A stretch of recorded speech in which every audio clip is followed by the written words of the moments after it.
this week's episode of Gundam Build Fighters Try, Team Tri-Fighters gets rocked by the School of Hard Knocks, Saint Odessa. This was another action-packed, explosive, and hilarious episode of Gundam Build Fighters Try. If you consider yourself a fan of the Gundam franchise in any way, watch this series. It's way too much fun to miss. What I will say is, I loved this episode for a number of reasons. One, Team Tri-Fighters is finally coming together, they're squashing all of their bullcrap, and they're finally starting to work as a team, even though there still is a little room for bickering between Sekai and Yuma, but it's mostly played for laughs. I also love the fact that Yuma boldly just sort of laid it out on the line and apologized to Fumina about leaving Gunpla battle, and that's because he had that battle with that one creepy guy 2 years ago. Fumina is able to let this all go because she's just happy to finally have a team together so that they can enter this championship tournament. This is where it leads to a training scene between them, which is great for a number of reasons. We do get to see the dynamic between the team, and we also get to learn that Sekai cannot shoot anything. He's a great fighter. When it comes to hand-to-hand combat, he can't be beat. In fact, that's one of the main reasons he wants to do Gunpla, because at the beginning of the episode, he's writing to his master, who has not appeared yet, and it's very obviously Domo and Kashu, and holy crap, I cannot wait to see this guy. But he goes on to explain that their martial arts in a lot of countries are banned because of how dangerous they are. But because of Gunpla, he's able to go all out. And that's what gets him really excited for the thrill of battle. But he still can't fire a beam pistol. The scene is great just because of the position he's in when he's shooting the gun, and just the fact that when he can't do it, he ends up throwing the pistol and ends up punching right through the mock mobile suit anyway. The scene gets even better when Mr. Rawl returns, who's actually still using his R35 Rawl. Why R35? Because Rawl is 35 years old. We all know that's bullshit, but it makes for a lot of funny scenes. In fact, he's getting ready to spar with a team until suddenly one of the teachers comes in and announces that he's actually set up a practice match with Team Tri-Fighters in Saint Odessa, an all-girls school, who is not to be looked down upon because they apparently finished in the top 4 in the last championship tournament.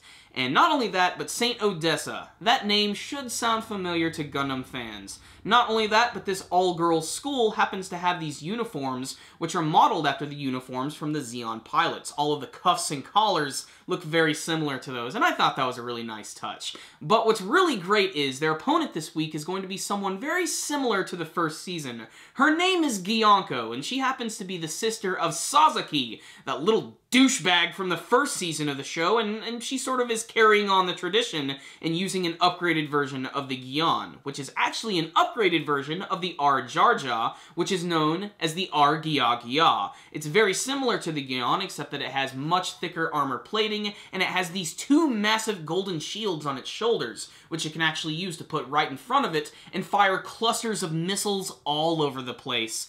This is a pretty awesome episode. Not only do we get to see this mobile suit, but we get to see a 3-on-3 battle between Team Tri-Fighters and Saint Odessa. And Saint Odessa, as you would imagine, they're very full of themselves. The character of Gyanko, and that's not actually her real name, I believe it's Kaoruku, she's actually very similar to Sasaki in many ways. However, she does seem a little more humble by the end of the episode, but that's probably because she just sort of falls in love with Sekai by the end of the battle. What I will say is the battle here is fantastic because you finally get to see Team Tri-Fighters going all out, using all of their mobile suits. The Build Burning Gundam, the Lightning Gundam, the Power Gym Cardigan. They get out there and they kick some ass. There are a few bumps in the road in the fact that Sekai keeps getting in the way of Yuma's fire, and even the fact that Fumina even loses one of her mobile suit's arms, and if the intro is not apparent enough, she's gonna get a new Gunpla eventually. She's using an SD Gundam in the intro of the show, and it's only a matter of time before the Power Gym Cardigan gets destroyed or she decides to just shelve it somewhere. However, their opponents this week are great. I've already mentioned the Gya Gya, but her 2 buddies are actually using 2 awesome mobile suits from G Gundam. One of them is the Rising Gundam, and the other one is the Nobel Gundam. They're both slightly upgraded and changed, but I like seeing them there. And they make great fodder because they get destroyed in some really great ways this week. There's a number of great scenes in this battle. I especially love the one where it looks like Fumina is about to be destroyed, and she suddenly gets out of the way, and that gives Yuma this opportunity to snipe with his massive gun, and he shoots just through this very small crack in these massive rocks, and he's able to make a nice nice clean hit. It's really awesome. Not only that, but Sekai is just fantastic in how creative he is, since he doesn't really rely on the actual default weapons of the build Burning Gundam. He just relies on his actual fighting strength, and he does that in a number of different ways. He actually creates this massive tornado, which he actually uses to suck in the missiles from the Gya, and then he eventually finishes it off by kicking it into the ground and then finishing it off with one punch by punching through the shield, which there's a nice touch when they show the space colony exploding from the outside, and as the Gya is about to be sucked into the atmosphere of space, Sekai decides to save the mobile suit because he realizes that she actually really cares about Gunpla, and this is the moment where she starts to fall in love with him. She asks for his name, and it's just a really nice scene. So, what's the rundown? On this week's episode of Gundam Build Fighters Try, it was awesome. It made room for a lot of different emotions, and I love that. There was a little bit of humor, there was a little bit of drama, and of course, there was tons of action. The action in the show is just a lot of fun to watch, and as much as I hate to admit it, it's definitely outdoing its other cousin Gundam anime, Gundam Reconquista NG. As much as I love that show, the action scenes in Build Fighters just really get me amped up in ways that I cannot describe. And because they're customized mobile suits and they fight in a way that's not typical of other Gundam anime, that means they can just sort of go all out and do whatever they want with them. Otherwise, I love this episode. I loved the humor at the beginning, especially with just the team working together, just the dynamic between Sekai and Yuma. Obviously, they're just going to be bitching and bickering the entire season, and I can't wait to see more from that. There's also a little bit of room for fan service from Sekai's incredibly hot sister Mirai, who is doing this one like a photo shoot where she's hanging out with the bear guys and stuff. She's doing like a Gunpla model photo shoot. It's very funny, and there's a great scene at the beginning where Yuma is just completely head over heels for Mirai. Even if it's just walking to school with her, he's just a completely different person, and I don't know, it definitely brings out the more China side of Yuma, if you know what I mean. Like, it's very funny, and then they make a little bit of room for Saint Odessa being something of a threat. Obviously, when they're introduced and they walk in, they're just so snooty, and you just cannot wait to see them get beat.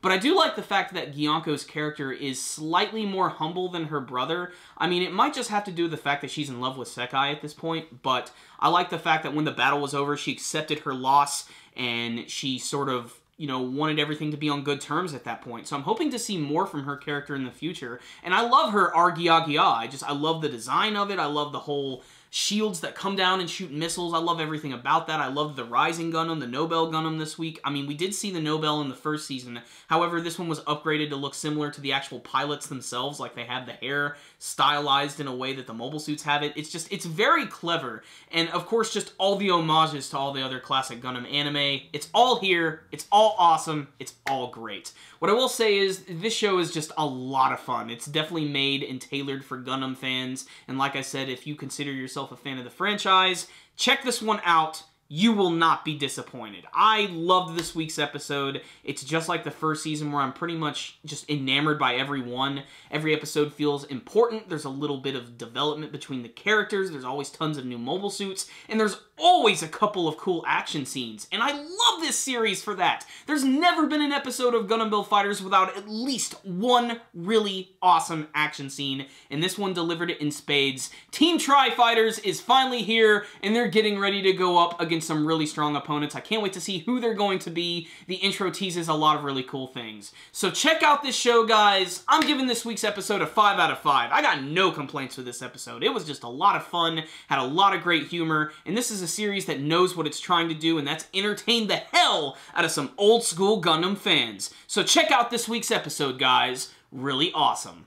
Thank you guys for watching my review. If you liked this video, make sure and give it a thumbs up. Before you guys leave, please tell me what you thought about this week's episode of Gundam Build Fighters Try. Did you have any favorite action scenes? Any favorite mobile suits? What did you think of Gyanko? Do you want to see her return in some of the later episodes of the second season? Before you guys leave, please subscribe to our channel if you have not already. You can do that by clicking on the channel icon right up here. You guys can also follow us on Facebook and on Twitter.